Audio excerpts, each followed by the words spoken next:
আপনাদের সামনে নিয়ে আসলাম একটা গল্প। আমার গল্পের নাম হচ্ছে উকিলের বুদ্ধি। গরিব চাষা, তার নামে মহারাজ নালিশ করেছে।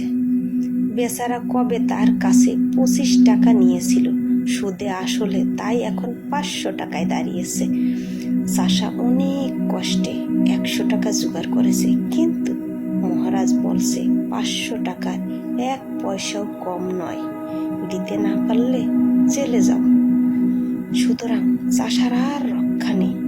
এমন সময় শ্যামলা মাথায় চশমা চোখে তুখোর বুদ্ধি উকিল এসে বলল, ওই 100 টাকা আমায় দাও, তোমার বাঁচার উপায় করতে পারি। চাষা হাতে ধরলো, পায়ে ধরলো, বলল, আমায় বাঁচিয়ে দিন। উকিল বলল, তবে শোনো আমার ফন্দি বলি, যখন আদালতের কাঠগড়ায় গিয়ে দাঁড়াবে তখন বাপু হে কথা টথা কইও না, যে যা খুশি বলুক, গালি দিক আর প্রশ্ন করুক, তুমি তার কোনো জবাব দেবে না, খালি পাটার মতো বে করবে। তা যদি করতে পারো তাহলে আমি তোমায় খালাস করিয়ে দেব। চাষা বলল, আপনি যা বলবেন তাতেই আমি রাজি। আদালতের মহারাজের মস্ত উকিল চাষাকে এক ধমক দিয়ে জিজ্ঞেস করলো, তুমি 7 বছর আগে 25 টাকা কর্জ নিয়েছিলে? চাষা তার মুখের দিকে সে বলল, বে। উকিল বলল, খবরদার বল নিয়েছিস কিনা? চাষা বলল, বে। উকিল বলল, হুজুর, আসামের বেয়াদবি দেখুন। হাকিম রেগে বললেন, ফের যদি অমনি করিস তোকে আমি ফাটক দেব।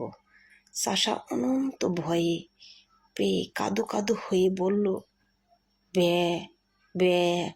হাকিম বললেন, লোকটা কি পাগল নাকি? তখন চাষার উকিল উঠে বলল, হুজুর, ও আবার আজকের পাগল নাকি? ও তো বহু দিনের পাগল, ও তো জন্ম থেকেই পাগল। ও আবার, ওর কি কোনো বুদ্ধি আছে না কাণ্ড কারখানা আছে? ও আবার কর্জ নেবে কি? ও কি কখনো হাত লিখতে পারে না তো? আর পাগলের ক্ষত লিখলেই বাকি।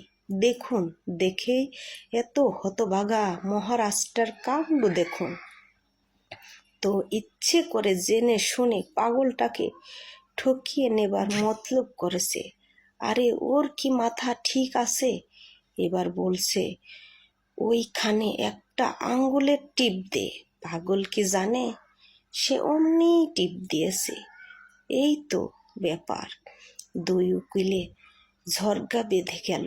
হাকিম খানিক শুনে টেনে বলল, মোকদ্দমা ঢিসমিস। মহারাজের তো খিস্তির হয়ে গেল। সে আদালতের বাইরে এসে চাষাকে বলল, আচ্ছা, নয় হোক, তোর চশমার টাকা ছেড়েই দিলাম, ওই 100 টাকা দে। চাষা বলল, বে। মহারাজ যতই বলে ততই বোঝায়। চাষা তার পাঠার বলি কিছুতেই ছাড়ছে না। মহারাজ রেগে মেগে বলে গেল, দেখে নেব আমার টাকা তুই কেমনে করে হজম করিস। আজকে এই পর্যন্ত। আমার গল্প ভালো লাগলে আপনারা আমার চ্যানেলটি সাবস্ক্রাইব করে দেবেন। আল্লাহ হাফেজ।